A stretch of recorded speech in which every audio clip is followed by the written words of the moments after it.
Hi, this is Adam from Small Town Machine Shop, and we're here again working on the assembling the lathe. The thing to think about now is the base to put the headstock on. If only I could just find a base that had an outboard plate for a motor, was kind of Art Deco-y shaped, and would save me from having to fabricate one up. There's one right there. I found it. So what I am going to do is remove the base and use the base too. The base is kind of cool shaped. It's very sturdy. I had contemplated cutting the lathe bed right there, but I'm not going to do that. The lathe bed is going to be, I found someone who can use it. So it's not going to go to the scrapper.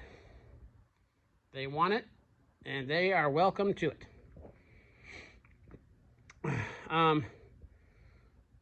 This base will give me everything I need. It's a sturdy foundation. Put the motor there. If we do need to go with a counter shaft, the counter shaft is already there. There's plenty of space for adjusting the pulleys. I mean, extra shaft on both sides. And it looks cool. And I want to thank you guys for the positive comments on this project. I know it's not a practical thing to do. It's just something I'm doing to get my mill going. Yes, I really wish that headstock was not as wide and oddly shaped as it was. If it was something like on, a normal lathe, it wouldn't be nearly as awkward, just be a big box. But this will give it some character. And I don't want to physically change this lathe. I mean, this mill is in very good shape. Weighs and everything. It's oily and dirty. So I didn't want to do anything to alter it too much. And this thing, I could unbelt it, undo a couple of things I'm going to add for the clutch, and be done. Plus, I have a secondary use for this guy, which we'll talk about in the end. So yes, thank you guys for the positive comments. And for the other people watching, at least thank you for holding back the negative comments if you have them. Because I'm just a guy in my shop trying to make do with what I have. And also, this is kind of a fun project for me. And it's interesting and unique. And I'm real big on finding a use for things. And, some stuff you have to let go of the scrapyard. There's just no doubt about it. But I can still get use out of this. So I will. Down the road, I'm sure I'll change it, a couple years down the road or whatever. But this is what I'm doing in my spare time. So again, thank you guys for checking these videos out. And any ideas you shoot me, go ahead, feel free. I'm open to suggestions, especially once we comes to hooking up I want to reuse the clutch. So it's not just on off with the electrical switch for the motor. I would like to have the ability to operate the clutch. So we'll look at that. That's another reason I can use, we can save all these levers and make an angle plate or something, and come off with a hole in it. So today's goal is to start stripping this. I got my big railroad screw jack with a piece of lumber underneath there. Still support on the other end with the other dolly. So we're gonna have to strip the gearbox off it, this off it, and then it's going to have to crib it up, because once I unbolt it, if we get that far today, it's gonna want to tilt on that axle. But we can address that when we get there. Again, it's tight confines over here until I get this lathe moved. And yes, I realize the lathe bed will be harder to move only having one set of legs. But I am confident that it'll be light enough that I can lift this back end with my cherry picker and scoot it along on the wheels on the front. So that is today's plan. I think I'll get some tools set up, and I think we'll start back here. If not, we'll start on the other side, just connecting the drive linkages and all that. So I'll get set up and I'll bring you back. Okay, we actually don't have to take off as much as I thought. There's no reason to take off the gearbox because it's attached to the lathe bed. And that stuff, all that stuff will stay with the bed. The clutch levers. So I'll sit you down.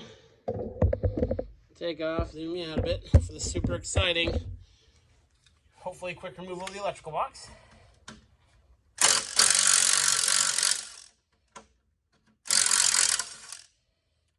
One,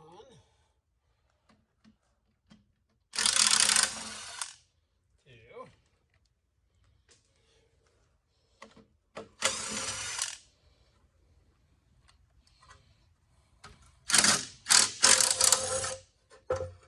there we go. Set this off to the side.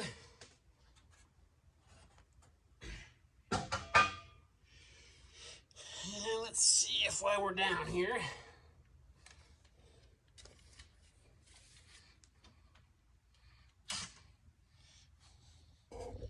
let's get this guy off.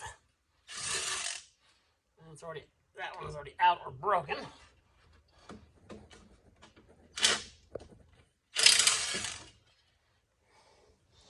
This thing here, you can see how it's fresh cut.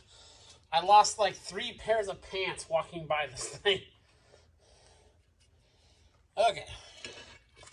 So now, all that stuff is removed.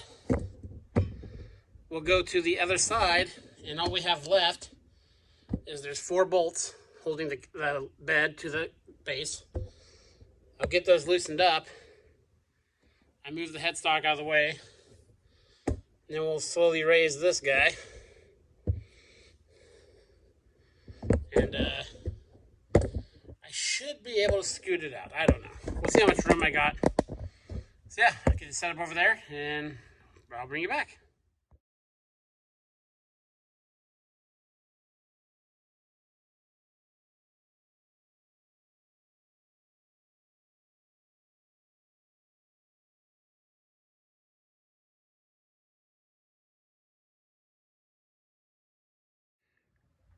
Okay, so as you can see, I broke loose on there.